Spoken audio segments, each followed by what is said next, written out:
Bismillahirrahmanirrahim. Assalamu alaikum. Hürmetli televizyon görüşler. Kalipten Kalipke namlı programımızın 23. saniylik görüşünlerini kızgın karşılamız. Ben Abdullah Yalğun. Kadirli görürmelerimiz bu mübarek Ramazan ayının harif günden başlayıp her gün iftardan burun huzurunlarda bulvatkan programımız xilma-xil temalar bilen devam kılıvatıdı. Mana haşbeştügüçe bu ayının ahırgımı kep kaldık. Bir hafta kaldı degen gep. Allah bu güzel mübarek ayda kılgan barlık emellerimizi şundakla bu program jarayonida bilgen ma'lumotlar, bilgen dersler, bularga loyiq ravishda amal qilib, Allah subhanahu wa ta'ala mag'firat qilgan ashu baxtli bandalarning qatoridan bo'lib, bu Ramazon bilan xo'shlashishga hammamizni muyassar qilishini Allohdan tuvanchilik bilan so'raymiz. Bugungi programmamizning aziz mehmoni hammalar tanishib bo'lgan hurmatli ustoz Sharq Turkiston Ulamolar birligi a'zosi shunaqla yillardan buyon xalqimizga nurg'un ilmiy asarlar bilan xizmat qilib kelayotgan hurmatli ustozlarimizdan Saudiya Arabistonida turayotgan Sharq Turkiston Ulamolar birligi a'zosi ustoz Muhammad Yusuf Qarimni taklif qildik. Qimmatli vaqtini chiqarib ziyoratimizni qabul qilganligi uchun oldindan ko'pdan ko'p rahmat aytamiz. Sizlarga rahmat, Alloh rozi bo'lsin. Alloh rozi bo'lsin. Qadrli ko'ruvchilarimiz, programmamiz YouTube va Facebook kanallarimiz orqali tarqatilyotdi. Ekran oldida chiqib turayotgan nomerimiz shundaqla ijtimoiy uchur vositalaridagi aloqa vositalarimiz orqali programmamizga aloqador har qanday fikr taklif bo'lsa berishinglarni shundaqla savollaringiz bo'lsa so'rashinglarni umid qilamiz va ko'plagan qarindoshlarimizning foydalanishi uchun ham baharlab qo'yishni ham unutmaysizlar. Endi bugungi temamiz e'lonimizda bergandek istiqomat haqida to'xtalganligimizni dedik. Albatta bir mu'min hayotida Allohning uningga iymondan iborat bu ne'matni ato qilganidan keyin Müslüman hayatındaki en muhim noktalardan birisi bo'lsa kerak.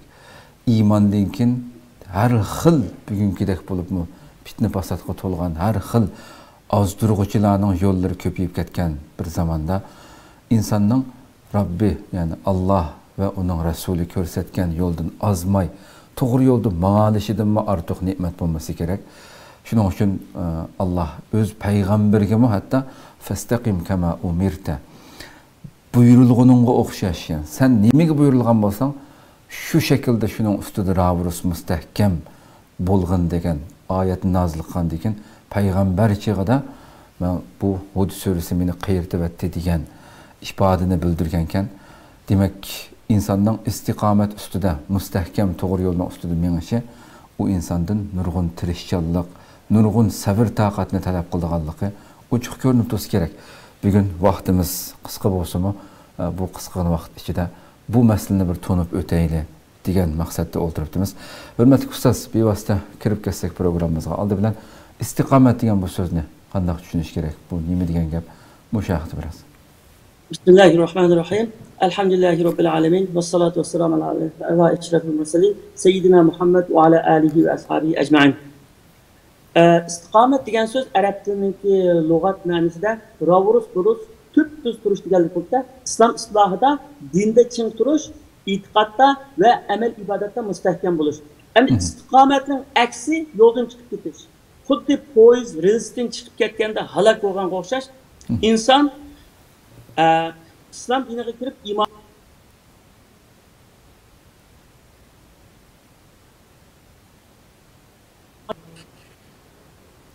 Devam qilsa.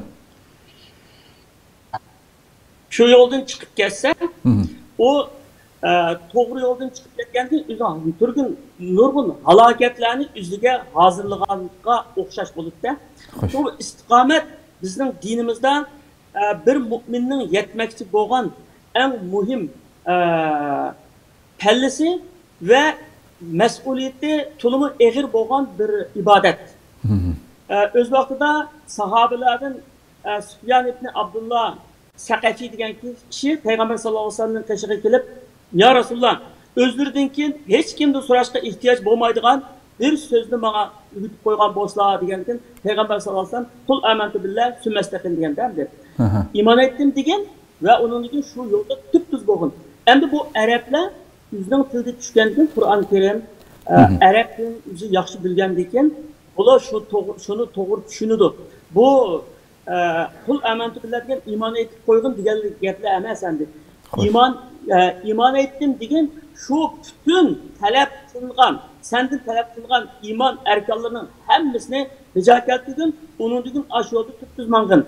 Hem de iman eğitip koyuşularla, kişinin koyuşlarla mesele hal olmaydı. Eğer şuna mesele hal olgan olsa, öz vaktideki müşrik Araplar, Peygamber sallallahu aleyhi ve sellem'den bizden müşrik kelimeni deyişini sormagın, sana padişahlıksan padişahlık bireyli, padişahlık bireyli üzümüzge, mal dünyasan mal dünya bireyli, ne desen şunu bireyli, ma kelimeni demeyimiz diyen. Nimişka diyende, la ilahe illallah Muhammed Resulullah diyen gep, hem de Allah Teala'dan başka, Allah'tan başka ilah yok, Muhammed Aleyhisselam Allah'ın elçisi diyen. Bu Allah'tan başka ilah yok diyen, Allah Teala'nın hakimiyetinin başka, benim hayatımın başka hakimiyet yok. Bütün yürüyüş duruşum, bütün hayat sahemde Allah Teala'nın gösterdiği kanun kılına hep itiraf kılganlık. Hem de şuna onu uçakta unutmagan şununla. Hem de Müslüman bunun beğenisini düşünüp resmi Allah Teala bizim nimini talep kıladı da o aşını düşünüş gerek. Düşüngendikin bu imanın adli bir söz emeslikini Onundan keyin shu iman aytgan shu yo'lda mustahkam turishdan bu cho'ng bir mas'uliyat ekanligini shu chog'da his qila olaman endi. Xo'sh. Alloh razı olsun. Unda qolsa istiqomatni iymonning kamolati deyishga bo'lamdi yani. İstikamet. Albatta yani istiqomat bir mu'minning yetmoqchi bo'lgan eng yuqori pallasi. İstikametde boğandan keyin bütün Allah Teala'nın talep kılganları şu talep kılgan boyunca boğan oldu insan bu yani takvalık deyimiz, müminlik deyimiz bütün hemmisinin üstünde istikamet hemmisinin üstünde kılgan yukarı bir unvan endi. Büyük bir mesuliyet, çok bir pelle. Her kadar bir mümin yetmekçi boğan. İstikamet derecesiga yetkendan keyin onunla Allah Teala'nın rahmeti dünya ve ahirette huzur, halavet onun hayatında hem yaxşılıkның işleri ecili dendi onu. Hoş. Allah razı olsun. Demek hem de ustaz hem de şundaq bir davrda yaşayapmiz. Hatta şu silahı sözleri söylep ötlenmiş şu. Araplar özünün tilde tushganligi uchun Qur'oni Karim Rasulullahning shunchalik qisqa bir so'zning ichidagi butun ma'nilarini nihoyat yaxshi bilatdi. Bugungi nurg'un musulmonlarga o'xshab faqat og'iz dilim deb qo'ysa, shuning bilan ish putadigan o'xshaydi deb o'ylamaydi-da hamdullah. Şuna iman eğitişimi təski toxtuğan, ama eğitqandan keyin ular şu bütünlay 360 gradus bütün burunqi hayatı bilan imandan keyingi hayatı yani yüz o'xshamaydigan darajada boshqa bir hayot yaşagan hamdi. Shunchalik qisqa vaqt ichida ularni qaysi holatdan qaysi holatga o'zgartib o'tganligi islomning bu ochiq ko'rinib turgan bir masala. Uningdan keyingi tarixlarimizda musulmonlarning shu imonga Allah buyurgan, Allah ve Resulü talep kılgan şekilde yaşayan vaxtida nimelerge erişkenligi, qanday hayat yaşaganligi tarix betlerde hemmisi ko'rilib turibdi. Hamda bugungi davrimizga kelsak, davrimizni misolga olsak hamda nurg'unlarimiz masalan shu istiqomat masalasini to'g'ri tushunmaganligimiz sababli eg'izimizda shundoq go'zal gapni qilsak, hayotimizga, turmushimizga bütün ishlar talep qilinganning dal aksicha bo'lyotidi. Hem etrafımızdaki fitne basat, nurgulluğan azdırgıcı yollarının köpliginden bugünkidek bir zamanda bir Müslüman talep kılınan, dinimiz talep kılan, hatta Resulullah beni kıyırtıp etti bu soru diyen derecede ifade bildirgen bu istikamette meniş, yaşaş mümkün mü bugün hayatımızda? Endi Allah Teala hiç qanday bendisiga taqat qilolmaydigan bir ishni buyurmagan endi. La yükellifullahu nefsen illa vus'aha. Allah hiç qanday bendiga kuchi yetmaydigan ishni buyurmaydi deydi. Xo'sh. İnsan uni qila oladi. To'g'ri endi hozirgi zamonda burungi zamonga qaraganda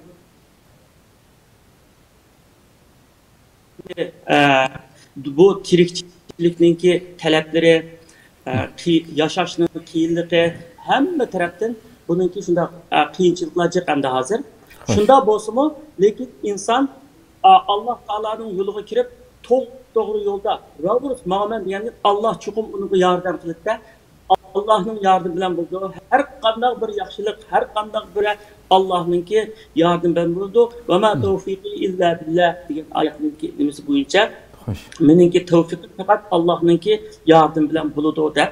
Endi mushunda zamonlarda texim ecri ziyoda bo'ladi, mustaqim ravurus dunyoninki azdırışlarına aldınıp etmek, mal dünyanın qiziqtirishlarga, mesela haram yollarını qiziqtirishlarga aldınıp etmek, top doğru yolda buluş degan hozirgi zamonda shuncha qiyin, ajrimi nihoyatda ziyoda bo'ladi. Ammo aslında Müslüman endi qila oladi. Shu hayotimizda har qaysi millatlarni ko'ryapmiz, haqiqiy to'g'ri yo'lda, mustaqim to'g'ri yo'lda menib ketayotgan nurg'un kishilarni misolni keltiraylik. Nurg'un kishilar bor hayotimizda qila oladi. Ammo ish qilib, inson ashuni niyat qilib Allohga yuzlansa, Alloh taolo albatta yordam qiladi buni. Hakikaten diğerlerdek şu bilgenkidek zamanımızda öz vaqtida Rasulullah haber berip diyorum şu ahir zamanda imanda mustahkam turganlarninki xuddi çoğunun üstüde mangan kişi o'xshash bulduğanlığı ecrinin mu nurgun kattı bulduğanlığına hakikaten hoş bisharat berilgan. Elbette hem de nurgullarımız istikamet diye vaktimizde ustazmış o. Bir insanın ki 5 vakit namazını okup şu Allah bekitken şu şair ibadetler mesela şu simvolluk bekitilgen ibadetlerini cahide kılıp meni vatkan insanlarını derhal zihnimiz kildiğin narsa bu hamdi. Şunda mangan insanlar naiti takvadar yaxshi yolda meni vatkan deb qaruldi hamdi. Dinimizninki şu gayesi nimede öz ifadesinde budur. Bir insanniki istikametli menişi onun Allah bekitken şu sanaklık ibadetler üstünde menişilam bilenler tügemdi.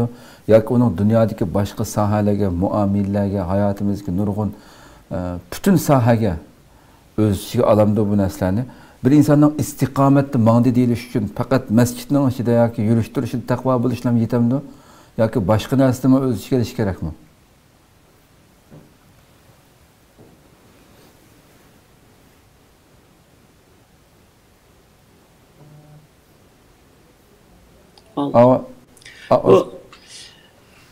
İstikamet. Avazımda anlağanlar? Avaz yaxshi kelmayotdi da. İstikametni hosil qilish har qanday bir musulmonningki kuchi yetadigan va har qanday musulmondan talab qilingan bir ish hamda.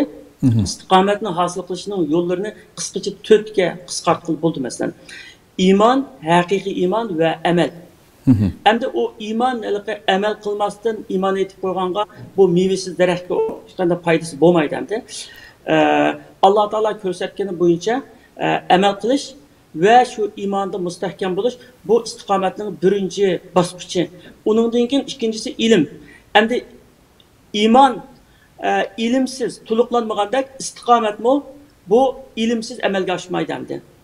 Allah Teala Kur'an-ı Kerim'de "Fe'alem ennehu la ilahe illallah" degende bilgin ki o Allah birdir, ondan başka ilah yoktur. Yani Allah Teala'nın başka ilah yok işgallikini bilgin, ügengin diyen gepte. Ügengin etip koygun emez.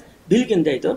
İlim asasıdır. Hem imanımızı küçeytidir, hem bizni şu istikamet derecesine götürdü demdi. Onundan keyin bu insanınki tashqi qiyofatiga qo'yilgan bir ish emas. Faqat bu qalbning amali. Payg'ambar sollallohu alayhi vasallam shunga uni at-taqwa hahuna deb shu yurkiga ishorat qilib 3 qatim aytadigan-da, taqvolik qalbda bo'ldi deb. Bu taqvolik Allohdan qo'rqish va o'zining Alloh taologa qarta va Allohning mahluqotiga qarta mas'uliyat egisi. Mas'uliyatni his qilgan va shuni ado qilgan odamni taqvo odam deymiz hamda. Bu qalbning amallaridan sanaldi. Shunga taqvolikni qiyofatiga qarab belgili olmaydi. Qalbning amali va shuningki taqvolikning ifodasi amal ibodatlarda ko'rinadi.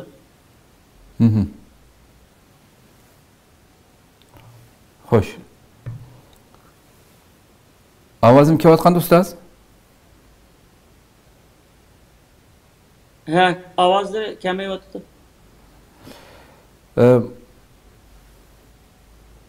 Müşahede bir insanniki ustazım şu ovozim kelayotgan bo'lsam da anladim inşallah. Mushu normal bekitilgan şair ibadetler bilan mushu muomala sohasi kirdigan. Bu ikkisi birlashishi kerakmi yoki ayrim narsami?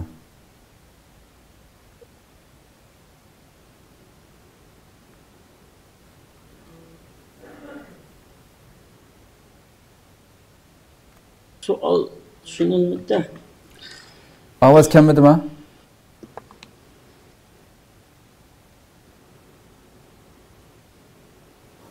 Ovozim kelyaptimi ustoz? Sizlarniki ovoz herhalde bu ibadetinki türleri hakkında so'zlagu deyman. Bu şu nimeni istiqomatga bizni yetkazadigan amal ibodatlar. Xo'sh. Aha, to'g'ri. Endi ibodatlar umuman bizning ikkiga bo'linadi ekan. İbadet şairiye, ibadet taamiliye hamdi. Simvollik ibadetler ve muamelevi ibadetler. Simvollik ibadetler dediğimiz namaz okuş, ro'za tutish, Kur'an okuş, simvollik ibadetler. Endi muamelevi ibadetler durustluk, haqqaniylik bulup bu ahlak ve muamelelik merkezleşidi o. Simvollik muamelevi ibadetler için hizmet kıldı ekan. Xo'sh. Agar endi muamelevi ibadetler joyida bo'lmasa, uningki kam yerini bu simvollik ibadetler doldurolmaydi ekan. Dinning g'oyasi muamelevi ibadet, yani durustluk, haqqaniylik. Ama simvollik ibadet shu durustluk, haqqaniylikqa vesile bo'ladigan shunday ibadetlar ekan. Masalan, o'z vaqtida Habeşistan'a Müslümanlar hicret kılıp bağa vaxtida şu çağda Habeşistan'ın padişahı Nacashi Müslümanlarni sizlar diningni menga bir tushuntirib beringlar. Qanday sizlar dininglar degan radiyallahu anhu aldığı chiqib shu tushuntirdi deydi. Ey padişahim, biz butlarga cho'qinadigan, sil rahim qilmaydigan, qon to'kadigan, kuchliqlar acizlarni buzaq qildigan, jazoni yeydigan, haram ish qildigan, zina qildigan, o'g'irlik qildigan bunda yomon bir qavm edik. Bizga Alloh taolo nasibini va axloqini biz obdan biladigan bir payg'ambarni avatdi. U payg'ambar bizni butlarga ibodat qilishni tashlab, Allohga ibodat qilishga, sil rahim qilishga, tuqqanlarni yo'qlashga, qo'shnilarga yaxshilik qilishga, muomala bo'lishga,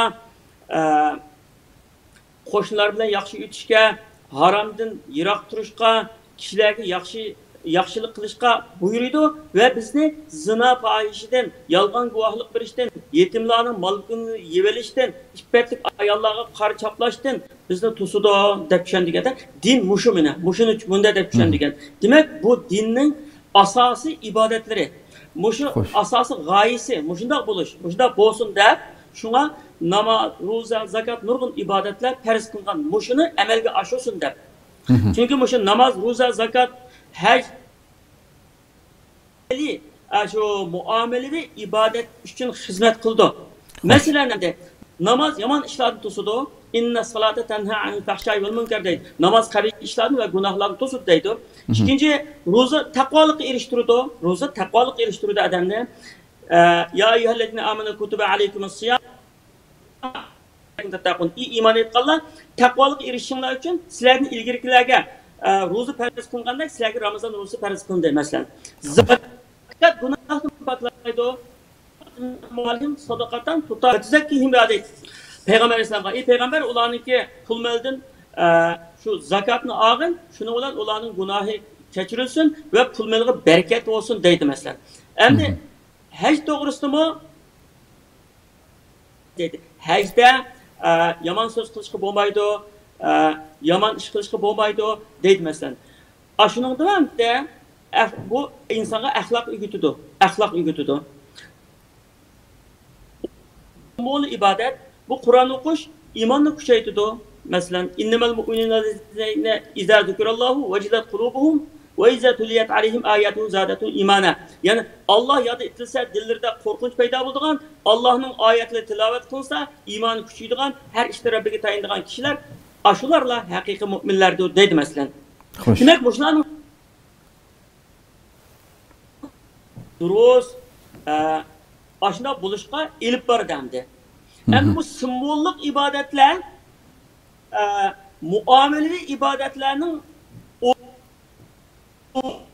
Peygamber sallallahu aleyhi ve sellem bir sahih bir hadiste sahabelerine mıdak diyen sizler qiyomat kuni mening ummatimning ichida quruq qo'l qoldigan odamlarni, yani muflis deydi. Muflis degan endi quruq qo'l qolg'uchi. Qanday kim ekanligini deb bera olamsizlar degandan Alloh va uning rasuli biladi deganda, ular degan endi bizda pul mil yo'q, odamning quruq qo'l qoldi deb shunda biladi-ku, qolganini biz bilmaymiz deganda Rasululloh sollallohu alayhi vasallam ular degan bir kishilar nurg'un namoz, ro'za, zakat, haj, nurg'un ibodatlar bilan keladi. Ammo u biriga tuhmat qilgan, birining qanini to'kkan, birini biriga yomonlik qilgan, demak, shu qilgan ibodatlari, ashuni savobi, mushu qilgan gunohlari uchun shu zulm qilgan kishilarga ep berildi, savobi deydi. Agar endi bu savobi yetmay qolib qolsa, shu kishilarniki zulm qilgan, uning haqsizligi bilib, o do'zaxga kirdi dedi. Demak, endi muomalaviy ibodat durust bo'lmasa, joyida bo'lmasa, simvollik ibodat kelib uni qutqizolmaydi ekan. Buning bir misoli, masalan, bir kishining haqqini yeb olgan odam, necha qatim o Alloh taolo uni mag'firat qilmaydi. Chunki a kishini razı qilmoqcha Alloh taolo maydi degan gap. Shunga o'xshash ham. Muomalaviy ibodat dinimizning asosli g'oyasi, simvollik ibodatlar dinimiz muomalaviy uchun xizmat qilgan birdan-bir vositalar endi. Xo'sh. Haqiqatan deganlarda ustoz, ya'ni bir insonningki har qancha boshqa jihatlarda, masalan, shu bekitilgan simvollik ibodat deb ifodalar. Bu ibodatlarda har qancha o'p ketib teshida butun barliq muomalalar jihati to'g'ri bo'lmasa, islomning ko'rsatmasi bo'yicha bo'lmasa, u ibodatlarning aslida Alloh dargohida qabul bo'lmaganligining bir ishoratidir bo'ldi. Haqiqatan yuqoridagi siz so'zlagan ovozlar uzilib ketib qoldi. Najoshining oldida, qadrli ko'rganlarimiz, Najoshining oldida u so'zni shu so'zlagan sahaba Ja'far ibn Abi Talib radhiyallohu anhu edi. Shuni davat qilganda ovoz uzilib qoldi, shuni dedim. Demak, yani yani musulmonning hayoti ham barliq ibodat bo'lsa, sirtdagi barliq muomala qildigan, barliq tijorati, qurgan shirkti, yurish turishi, barliq muomalalari mayli musulmon bilan bo'lsin, kafir bilan bo'lsin, butun elib berilayotgan barliq muomala islomning ko'rsatmasi bo'yicha bo'lmagan vaqtida uning butunlay to'g'ri yo'ldan chiqib ketgan bo'lganliginiki yakunini chiqarib bergan bo'ldim. Bir-birisiyle nihayet zik münasebetlik ekanligini. Ko'rganlarimiz, yani to'g'ri tushunishni umid qilamiz. Saudiya Arabistondan bizga ziyoratimizni qabul qilgan u yerdagi to'r sur'atining shundan nachar bo'lishi sababli o'tgan qatim shundan bo'ldi. Bugun yana shunchalik tirishgan bo'lsakmi, shunda ba'zida ovoz uzilib qolmaganligi uchun davom qilaverdik, bo'lmasa to'xtatishimiz mumkin programmani qayta qilish uchun. Ba'zi yerda shunda ovoz kelaverdi, surat qaytib qolgan bo'lsa-mu davom qilaverdik. To'g'ri tushunishinglarni umid qilamiz, qadrli ko'rganlarimiz. Maqsad hosil bo'lganligi uchun, so'zlangan narsa tilga ilinganligi uchun. Endi ustoz, oxirida programmamizning oxiriga kelib qoldik. Qaysi amal jannatga kirishimizga asosli sabab bo'ldi? Albatta iymon etgandan keyin degan bir savol so'rasa, bunga qanday bir javob berish mumkin?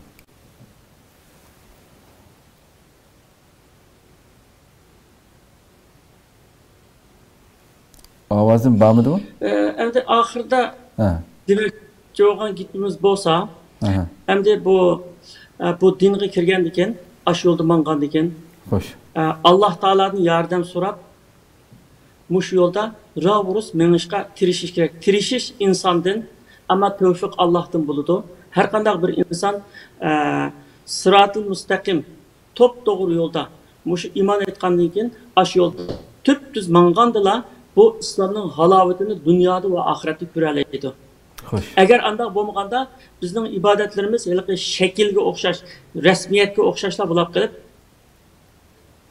rasmiyatga o'xshash bo'lib qolib, uning jeni ve uningki mevasi yo'qolib ketdi.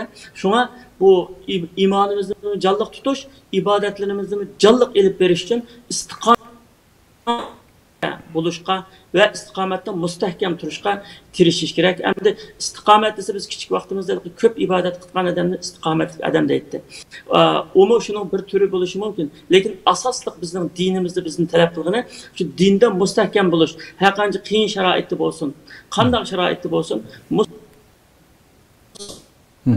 ve o'zining prinsipidan ve o'zining yo'lidan qilcha voz kechmaslik. Shuna biz yaxshi ishni niyat qilib yo'lga chiqqan ekanmiz, har qanday ishda, har namozimizda Alloh taoladan yordam so'raymiz. Masalan, iyyaka na'budu va iyyaka nasta'in deb. Men senga ibodat qilaman, sendan yordam so'rayman. Kin qalbimizdan biz shu istiqomatning yo'liga kirgan ekanmiz, biz buningda cho'qim shunda g'alaba qila olamiz, mustahkam anda tura olamiz. Turli azdurg'uchi, nafsimizning azdurishi, shaytonning azdurishi ashunga g'alaba qila olamiz Allohning yordami bilan. Shuna her qanday bir musulmonga shu mu'minninki yetmoqchi bo'lgan, yuqori pallasi bo'lgan istiqomatni hosil qilish uchun tirishchanlik ko'rsatishini umid qilma, shuni tavsiya qilaman. Xo'sh. Ko'pdan ko'p rahmat. Alloh razı olsun. Himmat vaqtini chiqarib so'zlab berganlik uchun. Qadrli ko'ruvchilarimiz, shuna qilib bugungi 23-sonimizni mushada oxirlashtirsak, hakikaten ustozim ahırda nayeti güzel nasihatlarda bo'ldi. Ahirgi sualimni belki avaz parmağım bo'lishi mumkin. Yani mu'minninki mizanida bizni jannatga kirgizadigan eng yaxshi amal albatta iman deyken qaysi deb so'ragan edim. Payg'ambar alayhisolamning shunday bir hadisini asıltib tugatgan bo'lsak programmamizni, insonlarni jannatga kirgizadigan ishlarning eng ko'pi taqvolik bilan go'zal axloqdir deb deydi Rasulullah. Yani güzel ahlak hatta Rasulullah yuqoridagi shu ustozimiz so'zlab o'tdimiz. İnsanning shu normal qilayotgan simvollik Alloh bekitgan ibodatlardan boshqa sirtda yashagan her bir işimiz muamele insanın ahlakı, durustluğa alakadar değil mi? Mümin şunda aşağıda istikamette bağlanmasa, müstehkem din buyurganca bağlanmasa, o hem yoldan çıkarken bulurken mesela. Şu Resulullah mı güzel ahlaka teşebbüs kılıp, men ahlakı güzel bolğanlarından cennetteki en yukarı mertebelik kasırga kirişige kapaletlik kılalayım dep bu talimatını vergen. Yani kıyamet günü mümin kişinin mizanı da güzel ahlaktan salmaqarak keldiğin hiç qandaq bir amel yok degan bir talimatını mı beriş arqılıq Resulullah bu bizge yolunun nima ekanligini ko'rsatib bergan. Güzel ahlak degan vaqtida darhol esimiz keldiğin kishilar kulimsirab qarab qo'yishlam emas, asli din buyurgan narsa. Chiroyimizda kishilarga yaxshi muomala qilishning o'zlam güzel ahlak buningdan ham iborat emas. Balki shu barliq bütün muamelede yani İslam bekitgan bo'yicha durust şekilde menish yani haqiqiy bugungi temamizda bo'lgandek istiqomat ustida mustahkam tavranmasdan her meydanda qaysi meydan bo'lishidan qat'iy nazar shuningga tegishlik din Allah ve Rasul razı bo'lgan şekilde pozitsiya bildirish asli haqiqiy güzel ahlak. Ya birisininki ko'ngilni ayab qo'yay yoki uning chiroyli qilib qo'yay deb oldingizda diniga muxolif ish bo'lasimi kulimsirab voy deb yetti tazim qilishimiz güzel ahlak emas ki bu. Her meydanda Müslümanın öz meydanı bu yaşayışı andın o nima desa haqiqiy güzel ahlak İslam ko'rsatgan. Taqvolik degan vaqtida davomli ko'p namoz o'qiydigan, albatta ularning taqvoning bir doirasi kirdi. Shulam emas ki taqvolik degan vaqtida. Umi shu asli haqiqiy taqvolik Ömer radhiyallohu anhu shunday bir so'raydi. Taqvo degan nima deb so'radi. Xuddi bir inson tikanlik yo'lda mangan vaqtida shu tikan kirib ketmasin deb nihoyatda diqqat qilib ishtonlarini turib etib shu kiyimimga badnim kirib ketmasin deb butun diqqat bilan mangandek bu yo'lda ana shundoq o'zingning maydonini Alloh xilab rayonga kirib qolmay deb butun hissiyoti buning bilan menish davomli Alloh va Rasuli sizgan sizlikdan chiqib ketmaslik uchun harakat qilishning taqvolik bo'lganligini degan. Demak Rabbim Alloh subhanahu va taolo bizlarni ana shundoq to'g'ri shaklda tushunib, shuningga loyiq ravishda amal qiladigan, shuningga izlanadigan, qo'limizdan kelgancha eng go'zal yaxshi amallarni qilishga muyassar qilsin deb tilaydi Rabbimdan. Bu muborak oylardan baxtli mu'minlarning qatoridan chiqib ketishga muyassar qilsin Rabbim hammamizni. Alloh umr bersa, boshqa bir temada ko'rishguncha aman bo'lgaysizlar. Assalamu alaikum ve rahmetullahi ta'ala ve berekatuhu. يا نور الهلال أقبل تعال فالشوق طال والقلب سما نحو السماء